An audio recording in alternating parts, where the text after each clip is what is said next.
E bentornati a Liberamente, variazioni e scorribande qui su Radio Libertà. Allora, stamattina vorrei riepilogare con voi una notizia che è già nota a molti di voi, che ne racchiude un'altra però clamorosa, che forse non abbiamo realizzato adeguatamente. La notizia è la seguente, partiamo veramente come fanno quelli bravi dalla cronaca. La notizia riguarda atti di terrore avvenuti in Svizzera, in particolare nella cittadina di Winterthur, nel nord appunto della Confederazione, dove questo 31enne ha accoltellato 3 persone nei pressi della stazione ferroviaria. Erano da poco passate le 8:30 quando costui, che si aggirava da un po' nei pressi della stazione medesima, ha messo in atto il piano, leggo dall'ANSA, con in mano un coltello ha aggredito e ferito 3 svizzeri.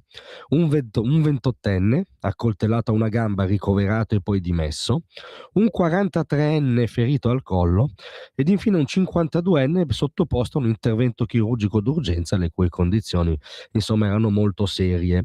5 minuti dopo queste gesta l'aggressore è stato arrestato. Tra l'altro, ad assistere alla scena lì vicino c'era un gruppo di bambini in gita scolastica che per poco ha sfiorato la furia di questo attentatore.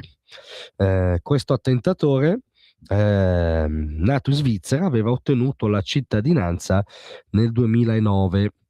Nel 2024 aveva chiesto il rinnovo del passaporto senza riuscire a ottenerlo, aveva lasciato il paese presumibilmente per trasferirsi in Turchia, suo paese d'origine. Il nome non era nuovo agli inquirenti. Secondo gli inquirenti, qui ci avviciniamo veramente alla notizia impensabile, il movente di questa azione va ricercato nell'ambito della radicalizzazione dell'estremismo. E io veramente mi limito a trasferirvi quello che al momento, ma essendo anche frutto di cose che ha detto quest'uomo, appare innegabile, per quanto controintuitivo e largamente inverosimile, e cioè che non si tratterebbe di radicalizzazione o estremismo cristiani, non si tratterebbe di radicalizzazione o estremismo buddisti, non si tratterebbe di radicalizzazione o estremismo ebraici, non si tratterebbe di radicalizzazione o estremismo confuciani, perché è davvero, qui le fonti concordano, quindi per quanto la cosa sia spaesante tocca prenderne atto. Questo svizzero di origine turca di 31 anni, mentre accoltellava persone a caso, non urlava Cristo è grande, non urlava Buddha è grande, non urlava Yahweh è grande, non urlava Confucio è grande, per quanto nessuno di noi se lo sarebbe mai neanche lontanamente sognato. Costui urlava Allah Akbar, Allah è grande, come in atti identici avviene da ormai diciamo quasi 2 decenni in tutta Europa. Questo cosa vuol dire? Che c'è un nesso deterministico tra l'essere musulmano e l'essere terroristi? Ovviamente no.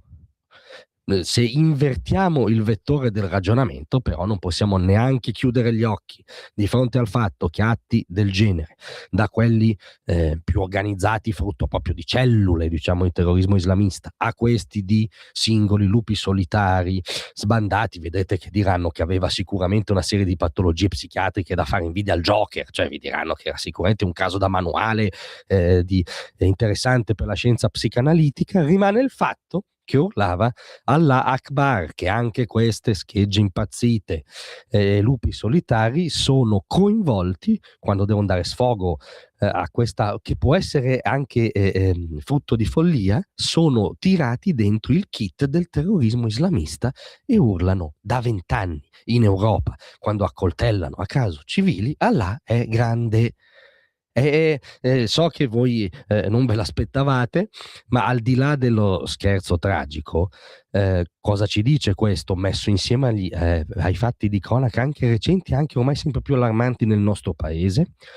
Che c'è una recrudescenza oggettiva dell'allarme sul terrorismo islamista, che è ancora più preoccupante per certi versi perché è legata all'estemporaneità del singolo attentatore, questa cosa la vede chiunque, tolto le nostrane anime belle, quelle che diciamo erano convinte che fosse un progetto politico lungimirante, per esempio quello del PD veneziano, di trasformarsi in una sorta di partito islamico, se non islamista. Fuori da questa follia ideologica c'è la realtà. Nella realtà, ogni volta che c'è una scena del genere c'è una matrice di radicalizzazione, è radicalizzazione islamica, e noi, come sempre, abbiamo tanti difetti, ma lo sapete, ci rifiutiamo drasticamente di smobilitare dalla realtà. Grazie a tutti, ma rimanete con noi perché anche di questi temi parleremo nella nostra intervista settimanale. Vi aspetto.